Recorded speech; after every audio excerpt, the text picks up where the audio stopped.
Guys, welcome back to the channel. ಮೊದಲನೇದಾಗಿ Wrestlepalooza ಬಗ್ಗೆ ಮಾತಾಡೋದಾದ್ರೆ ನಿಮಗೆ ಗೊತ್ತಿರಬಹುದು, ರೆಸಲ್ ಪೊಲೂಸಾಗೆ ನಾವೆಲ್ಲರೂ ಕೂಡ ಯಾವ ರೀತಿ ಎಕ್ಸ್ಪೆಕ್ಟೇಷನ್ಸ್ ನ ಇಟ್ಕೊಂಡಿದ್ವಿ, ಬಟ್ ಶೋ ಯಾವ ರೀತಿ ಇತ್ತು ಅಂತ ನಿಜವಾಗ್ಲೂ ಫ್ಯಾನ್ಸ್ಗಳು ಟ್ರಿಪಲ್ ಎಚ್ ಅವರ ಮೇಲೆ ಸಿಕ್ಕಾಪಟ್ಟೆ ಕೋಪ ಮಾಡ್ಕೊಂಡಿದ್ದಾರೆ.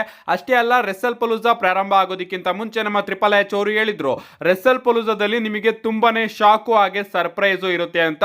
ಬಟ್ ಅದ್ ಯಾವುದೇ ವಿಚಾರ ನಮಗೆ ನೋಡೋದಕ್ಕೆ ಸಿಗ್ಲಿಲ್ಲ. ಆಕ್ಚುಲಿ ಇತ್ತು ಅಂತಾನೆ ಹೇಳ್ಬಹುದು, ಯಾಕಂದ್ರೆ ನಮ್ಮ ಟ್ರಿಪಲ್ ಎಚ್ ಅವರು ಕೂಡ ಹೇಳಿದ್ರು ಶಾಕು ಹಾಗೆ ಸರ್ಪ್ರೈಸ್ ಇರುತ್ತೆ ಅಂತ. ಬಟ್ ಎಂತ ಶಾಕು ಸರ್ಪ್ರೈಸ್ ಇರುತ್ತೆ ಅಂತ ಹೇಳಿರ್ಲಿಲ್ಲ. ನಮ್ಮ ಟ್ರಿಪಲ್ ಎಚ್ ಅವರ ಪ್ರಕಾರ ಎಲ್ಲರಿಗೂ ಕೂಡ ಶಾಕ್ ಆದಂತಹ ಮೂಮೆಂಟ್ ಯಾವ್ದಪ್ಪ ಅಂದ್ರೆ ಸ್ಟೆಫನಿ ಮಿಕ್ಮೆನ್ ಅವ್ರನ್ನ ಅಂಡರ್ಟೇಕರ್ ಅವರು ಬಂದು ಹಾಲ್ ಆಫ್ ಫೇಮ್ ಗೆ ಇಂಡಕ್ಟ್ ಮಾಡಿದ್ದು. ಸೊ ಇದನ್ನೇ ನಮ್ಮ ಟ್ರಿಪಲ್ ಎಚ್ ಅವರು ಆ ರೀತಿ ಹೇಳಿದ್ರು ಅಂತಾನೆ ಹೇಳ್ಬಹುದು. ಏನೇ ಆಗ್ಲಿ ಗೈಸ್, ನಮ್ಮ ಟ್ರಿಪಲ್ ಎಚ್ ಅವರಿಗೆ ಸಿಕ್ಕಾಪಟ್ಟೆ ಬ್ಯಾಕ್ ಕ್ಲಾಶ್ ಸಿಗ್ತಾ ಇದೆ. ಶೋ ಚೆನ್ನಾಗಿದ್ರು ಕೂಡ, ಮ್ಯಾಚಸ್ ಗಳು ಇಂಟ್ರೆಸ್ಟಿಂಗ್ ಆಗಿದ್ರು ಕೂಡ, ನಮ್ಮ ಟ್ರಿಪಲ್ ಎಚ್ ಅವರು ಮಾಡಿದಂತಹ ತಪ್ಪುಗಳಿಂದ ಎಲ್ಲರೂ ಕೂಡ ಟ್ರಿಪಲ್ ಎಚ್ ಅವರಿಗೆ ಬೈತಾ ಇದ್ದಾರೆ. ಅಷ್ಟೇ ಅಲ್ಲ, ಶೋನ ಮೇನ್ ಇವೆಂಟ್ ಇತ್ತಲ್ಲ, ನಮ್ಮ ಕೋಡಿ ರೋಡ್ಸ್ ಹಾಗೆ ಡ್ರೂ ಮ್ಯಾಕೆಂಟೈರ್ ಅವರ ಮ್ಯಾಚ್ ಅಲ್ಲಿ ಕೋಡಿ ರೋಡ್ಸ್ ಅವರು ವಿನ್ ಆದ್ರಲ್ಲ, ಆ ಒಂದು ಡಿಸಿಷನ್ ಇಂದ ನಮ್ಮ ಟ್ರಿಪಲ್ ಎಚ್ ಅವರಿಗೆ ಇನ್ನೂ ಕೂಡ ಬ್ಯಾಕ್ ಲ್ಯಾಶ್ ಸಿಗ್ತಾ ಇದೆ. ಸೊ ಆ ಒಂದು ಮ್ಯಾಚ್ ಅಲ್ಲಿ ಕೋಡಿ ರೋಡ್ಸ್ ಅವರೇ ರೆಗ್ಯುಲರ್ ಆಗಿ ಗೆಲ್ಲೋದಿದ್ರೆ ಆ ಒಂದು ಮ್ಯಾಚ್ ನ ಯಾಕೆ ಗುರು ಮೈನ್ ಇವೆಂಟ್ ಅಲ್ಲಿ ಇಟ್ಟಿದ್ರಿ ಅಂತ ಪ್ರಶ್ನೆ ಮಾಡ್ತಾ ಇದ್ದಾರೆ. ಅಷ್ಟೇ ಅಲ್ಲ, ಯೂಟ್ಯೂಬ್ ಅಲ್ಲಿ ಆ ಒಂದು ಮ್ಯಾಚ್ ವಿಡಿಯೋಗೆ ಲೈಕ್ ಗಿಂತ ಡಿಸ್ಲೈಕ್ ಜಾಸ್ತಿ ಇದೆ ಅಂತಾನೆ ಹೇಳ್ಬಹುದು. ಕಾದ್ ನೋಡ್ಬೇಕು, ನಮ್ಮ ಡ್ರೂ ಮ್ಯಾಕೆಂಟೈರ್ ಅವರ ಕ್ಯಾರೆಕ್ಟರ್ ನ ಡಬ್ಲ್ಯೂ ಅವರು ಏನು ಮಾಡ್ತಾ ಇದ್ರು ನನಗಂತೂ ಅರ್ಥ ಆಗ್ತಾ ಇಲ್ಲ. ಆ ವ್ಯಕ್ತಿ 4 ವರ್ಷದಿಂದನೂ ಕೂಡ ಚಾಂಪಿಯನ್ಶಿಪ್ ನ ಚೇಸ್ ಮಾಡ್ತಾನೆ ಇದ್ದಾರೆ. 4 ವರ್ಷದಿಂದನೂ ಕೂಡ ಅವ್ರ ಕೈಗೆ ಚಾಂಪಿಯನ್ಶಿಪ್ ಸಿಗ್ತಾ ಇಲ್ಲ. ಸಿಕ್ಕಿದ್ರು ಕೂಡ ಬೇಗ ಅವರು ಸೋಲ್ತಾ ಇದ್ದಾರೆ. ಚಾಂಪಿಯನ್ಶಿಪ್ ಮ್ಯಾಚಸ್ ಗಳಲ್ಲಿ ಇಂಟರ್ಫರೆನ್ಸ್ ಗಳು ನಮಗೆ ನೋಡೋದಕ್ಕೆ ಸಿಗ್ತಾ ಇದೆ. ಅಂಡ್ ಈಗ ಡ್ರೂ ಮ್ಯಾಕೆಂಟೈರ್ ಅವರಿಗೆ ಒಂದು ನಂಬಿಕೆ ಇತ್ತು, ಕೋಡಿ ರೋಡ್ಸ್ ಒಬ್ಬ ಒಳ್ಳೆ ವ್ಯಕ್ತಿ, ಇವನ ಮ್ಯಾಚ್ ಅಲ್ಲಿ ನನಗೆ ಯಾವುದೇ ರೀತಿಯ ಮೋಸ ಆಗೋದಿಲ್ಲ ಅಂತ. ಬಟ್ ಈಗ ಕೋಡಿ ರೋಡ್ಸ್ ಅವರ ಮ್ಯಾಚ್ ಅಲ್ಲೂ ಕೂಡ ಮೋಸ ಆಗೋಯ್ತು. ಆಕ್ಚುಲಿ ನಮ್ಮ ಡ್ರೂ ಮ್ಯಾಕೆಂಟೈರ್ ಅವರು ಕೋಡಿ ರೋಡ್ಸ್ ಅವ್ರನ್ನ ಪಿನ್ ಮಾಡಿದ್ರು, ಬಟ್ ಪಿನ್ ಮಾಡೋದಕ್ಕೆ ರೆಫ್ರಿನೇ ಇರಲಿಲ್ಲ. ಅಂಡ್ ಲಾಸ್ಟ್ ಅಲ್ಲಿ ಏನ್ ಗುರು ಅದು ರೆಫ್ರಿ ಬುಲ್ಶಿಟ್. ನಿಜವಾಗ್ಲೂ ಇದನ್ನ ನಮ್ಮ ಡ್ರೂ ಮ್ಯಾಕೆಂಟೈರ್ ಅವರು ಮಾತಾಡ್ತಾರೆ ಅಂತ ಅನ್ಕೋತೀನಿ. ಅಂಡ್ ಡ್ರೂ ಮ್ಯಾಕೆಂಟೈರ್ ಅವ್ರಿಗೂ ಕೂಡ ಚಾಂಪಿಯನ್ಶಿಪ್ ಮ್ಯಾಚ್ ಅಲ್ಲಿ ಸೋತು ಸಿಕ್ಕಾಪಟ್ಟೆ ಬೇಜಾರಾಗಿದೆ. ಅದಕ್ಕೋಸ್ಕರ ಅವರು ಈ ಒಂದು ಟ್ವೀಟ್ ನ ಮಾಡಿದ್ದಾರೆ, ನೀವು ಇಲ್ಲಿ ನೋಡ್ತಾ ಇರಬಹುದು. ಸಫರಿಂಗ್ ಬಿಲ್ಡಿಂಗ್ ನ್ಯೂ ಕ್ಯಾರೆಕ್ಟರ್, ಇದೇ ನನ್ನ ಲೈಫ್ ಅಲ್ಲಿ ಆಗಿಂದನೂ ಕೂಡ ಆಗ್ತಾ ಇದೆ. ಸೊ ತೊಂದರೆ ಆಗ್ತಾ ಇದೆಯಾ, ಹೊಸ ಕ್ಯಾರೆಕ್ಟರ್ ನ ಚೇಂಜ್ ಮಾಡ್ಕೋ. ತೊಂದರೆ ಆಗ್ತಾ ಇದೆಯಾ, ಹೊಸ ಕ್ಯಾರೆಕ್ಟರ್ ನ ಚೇಂಜ್ ಮಾಡ್ಕೋ. ಇದನ್ನೇ ನಾನು ಮಾಡ್ತಾ ಇದ್ದೀನಿ, ಇದೇ ನನ್ನ ಲೈಫ್ ಸೈಕಲ್ ಆಗಿದೆ ಅಂತ ನಮ್ಮ ಡ್ರೂ ಮ್ಯಾಕೆಂಟೈರ್ ಅವರು ತಿಳಿಸ್ತಾ ಇದ್ದಾರೆ. ನಿಜವಾಗ್ಲೂ ನಮ್ಮ ಡ್ರೂ ಮ್ಯಾಕೆಂಟೈರ್ ಅವರ ಮೇಲೆ ಈಗಂತೂ ನನಗೆ ಸಿಕ್ಕಾಪಟ್ಟೆ ಬೇಜಾರಾಗ್ತಾ ಇದೆ. ಡ್ರೂ ಮ್ಯಾಕೆಂಟೈರ್ ಅವ್ರ ಬಗ್ಗೆ ಮಾತಾಡ್ತಿದೀವಿ ಅಂದ್ರೆ ಸ್ವಲ್ಪ ನಮ್ಮ ಜೇ ಉಸೋ ಬಗ್ಗೆನೂ ಕೂಡ ಮಾತಾಡೋಣ. ಸೊ ನಮ್ಮ ಜೇ ಉಸೋ ಅವ್ರಿಗೂ ಕೂಡ ನಿನ್ನೆ ನಡೆದಂತಹ ಮ್ಯಾಚ್ ಅಲ್ಲಿ ಒಂದು ಮೈನರ್ ಇಂಜುರಿ ಆಗಿದೆ.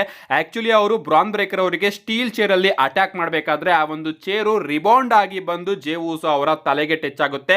ಅಂಡ್ ಅಲ್ಲಿ ನಮ್ಮ ಜೇ ಉಸೋ ಅವರು ಬಸ್ಟೆಡ್ ಓಪನ್ ಆಗ್ತಾರೆ. ಅಂಡ್ ಆಗ ನಮ್ಮ ಎಲಿನೈಟ್ ಅವ್ರಿಗೂ ಕೂಡ ಗೊತ್ತಾಗುತ್ತೆ ಮ್ಯಾಚ್ ಅಲ್ಲಿ ಜೇ ಉಸೋ ಅವರು ಇನ್ನ ಕಂಪೀಟ್ ಮಾಡೋದಕ್ಕೆ ಆಗೋದಿಲ್ಲ, ಮ್ಯಾಚ್ ಹಾಳಾಗಿದೆ. ಸೊ ಈ ಒಂದು ಮ್ಯಾಚ್ ನ ನಾವು ಎಂಡ್ ಮಾಡಬೇಕು ಅಂತ. ಅಂಡ್ ಎಲಿನೈಟ್ ಅವರು ಹೋಗಿ ಬ್ರಾನ್ ಬ್ರೇಕರ್ ಅವರಿಗೆ ಹೇಳ್ತಾರೆ, ಸ್ಪಿಯರ್ ಹಾಕೋ ಅವನಿಗೆ ಹೋಗಿ ಮುಗಿಸು ಅಂತ. ನಾನು ಅನ್ಕೋತಾ ಇದ್ದೆ, ಇದೇನ್ ಗುರು ಎಲಿನೈಟ್ ಅವ್ರು ಯಾಕೆ ಹೇಳ್ಕೊಡ್ತಾ ಇದ್ದಾರೆ ಬ್ರಾನ್ ಬ್ರೇಕರ್ ಅವರಿಗೆ ಅಂತ. ಯಾಕಂದ್ರೆ ನಾನು ಆ ಒಂದು ಟೈಮ್ ಅಲ್ಲಿ ಜೇ ಉಸೋ ಅವರಿಗೆ ಬ್ಲಡ್ ಬಂದಿರೋದನ್ನ ಗಮನಿಸಿರ್ಲಿಲ್ಲ ಲೈವ್ ಆಗಿ ನೋಡ್ಬೇಕಾದ್ರೆ. ಅದಾದ್ಮೇಲೆ ಗೊತ್ತಾಯ್ತು ಇದಕ್ಕೆ ನಮ್ಮ ಎಲಿನೈಟ್ ಅವರು ಹೇಳಿದ್ರು ಅಂತ. ಏನೇ ಆಗ್ಲಿ, ಮ್ಯಾಚ್ ಎಲ್ಲ ಮುಗಿದ್ಮೇಲೆ ನಮ್ಮ ಜಿಮ್ಮಿ ಉಸೋ ಅವರು ಜೇ ಉಸೋನ ಚೆಕ್ ಮಾಡ್ತಾ ಇದ್ದಾರೆ, ನೀವು ಇಲ್ಲಿ ನೋಡ್ತಾ ಇರಬಹುದು. ಫುಟೇಜ್ ಗಳು ಕೂಡ ಲೀಕ್ ಆಗಿದೆ. ಅಷ್ಟೇ ಅಲ್ಲ, ಜೇ ಉಸೋ ಅವ್ರನ್ನ ಡಾಕ್ಟರ್ಸ್ ಗಳು ಕೂಡ ಬಂದು ಚೆಕ್ ಮಾಡಿ ಅವ್ರನ್ನ ಬ್ಯಾಕ್ ಸ್ಟೇಜ್ ಗೆ ಕರ್ಕೊಂಡು ಹೋಗ್ತಾರೆ. ನಮ್ಮ ಜೇ ಉಸೋ ಅವರು ಕೂಡ ಒಂದು ಫೋಟೋನ ತನ್ನ ಇನ್ಸ್ಟಾಗ್ರಾಮ್ ಅಲ್ಲಿ ಶೇರ್ ಮಾಡ್ಕೊಂಡು ಐ ಆಮ್ ಗುಡ್ ಅಂತ ಒಂದು ಕ್ಯಾಪ್ಷನ್ ಕೂಡ ಹಾಕಿದ್ದಾರೆ.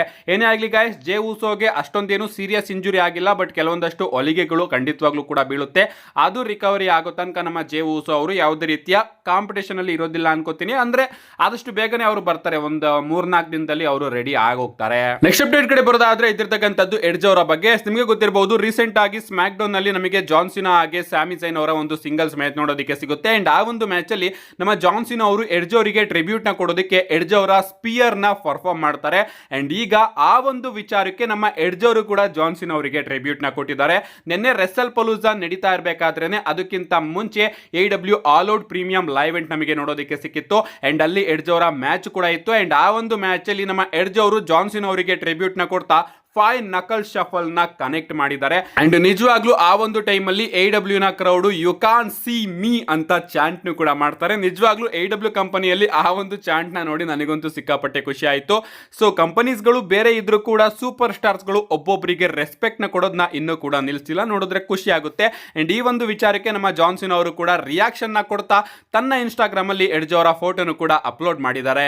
ನೆಕ್ಸ್ಟ್ ಅಂಡ್ ಫೈನಲ್ ಅಪ್ಡೇಟ್ ಕಡೆ ಬರೋದಾದ್ರೆ ಇದಿರ್ತಕ್ಕಂಥದ್ದು ಜಾನ್ ಸಿನಾ ಹಾಗೆ ಬ್ರಾಕ್ ಲೆಸ್ನರ್ ಅವರ ಮ್ಯಾಚ್ ಮ್ಯಾಚ್ ಬಗ್ಗೆ ಲಿಟ್ರಲಿ ಈ ಒಂದು ಮ್ಯಾಚ್ ಬಗ್ಗೆ ಇಂಟರ್ನೆಟ್ ಅಲ್ಲಿ ಸಿಕ್ಕಾಪಟ್ಟೆ ಬ್ಯಾಡ್ ಒಪಿನಿಯನ್ಸ್ ಗಳು ಬರ್ತಾ ಇದೆ ಅಂಡ್ ನನಗಂತೂ ಅರ್ಥ ಆಗ್ತಾ ಇಲ್ಲ ಯಾಕೆ ಈ ರೀತಿ ಬರ್ತಾ ಇದೆ ಅಂತ. ಅಫ್ಕೋರ್ಸ್ ನಾವೆಲ್ಲರೂ ಕೂಡ ಎಕ್ಸ್ಪೆಕ್ಟ್ ಮಾಡಿದ್ವಿ ಸೂಪರ್ ಸೀನಾ ರೀತಿ ನಮಗೆ ಈ ಒಂದು ಮ್ಯಾಚ್ ಅಲ್ಲಿ ಏನೋ ಒಂದು ಇಂಟ್ರೆಸ್ಟಿಂಗ್ ವಿಚಾರ ನೋಡೋದಕ್ಕೆ ಸಿಗುತ್ತೆ ಅಂತ. ನೋಡೋದಕ್ಕೆ ಸಿಕ್ತು. ನಮ್ಮ ಜಾನ್ ಸಿನಾ ಅವರು ಮೂರ್ ಬಾರಿ ಏನ ಕನೆಕ್ಟ್ ಮಾಡಿದ್ರು, ಬಟ್ ನಮ್ಮ ಬ್ರಾಕ್ ಲೆಸ್ನರ್ ಅವರೇ ಅವರು ಈಸಿಯಾಗಿ ಅದನ್ನ ಕಿಕ್ಔಟ್ ಮಾಡಿದ್ರು. ಇದಾದ್ಮೇಲೆ ಈ ಒಂದು ಇಡೀ ಮ್ಯಾಚ್ ಅಲ್ಲಿ ನಮ್ಮ ಬ್ರಾಕ್ ಲೆಸ್ನರ್ ಅವರು ಜಾನ್ ಸಿನಾ ಅವ್ರನ್ನ ವಿಕ್ಟಮೈಸ್ ಮಾಡಿದ್ರು ಅಂತಾನೆ ಹೇಳ್ಬಹುದು.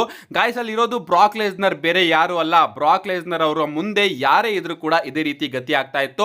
ಅಂಡ್ ಜಾನ್ ಸಿನಾ ಅವರಿಗೆ ಇದೇ ಮೊದಲ ಎಕ್ಸ್ಪೀರಿಯನ್ಸ್ ಅಲ್ಲ, ತುಂಬಾ ಬಾರಿ ಈ ರೀತಿ ಎಕ್ಸ್ಪೀರಿಯನ್ಸ್ ನಮ್ಮ ಜಾನ್ ಸಿನಾ ಅವರು ಮಾಡಿದ್ದಾರೆ.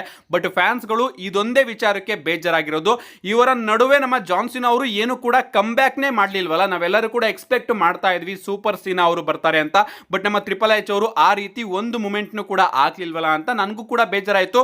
ಬಟ್ ಡಬ್ಲ್ಯೂ ಅವರು ಬ್ರಾಕ್ ಲೆಸ್ನರ್ ಅವರ ಕ್ಯಾರೆಕ್ಟರ್ ನ ಎಸ್ಟಾಬ್ಲಿಷ್ ಮಾಡಬೇಕಾಗಿತ್ತು.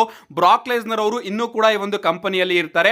ಸೊ ಈ ರೀತಿಯ ಡಾಮಿನೆನ್ಸ್ ನಮ್ಮ ಬ್ರಾಕ್ ಲೆಸ್ನರ್ ಅವರಿಗೆ ಅವಶ್ಯಕತೆ ಇತ್ತು ಅಂಡ್ ಅದಕ್ಕೋಸ್ಕರ ಡಬ್ಲ್ಯೂ ಅವರು ಈ ರೀತಿಯ ಡಾಮಿನೆನ್ಸ್ ನ ಆ ಒಂದು ಮ್ಯಾಚ್ ಅಲ್ಲಿ ತೋರಿಸಿದ್ದಾರೆ ಅಂತಾನೆ ಹೇಳ್ಬಹುದು.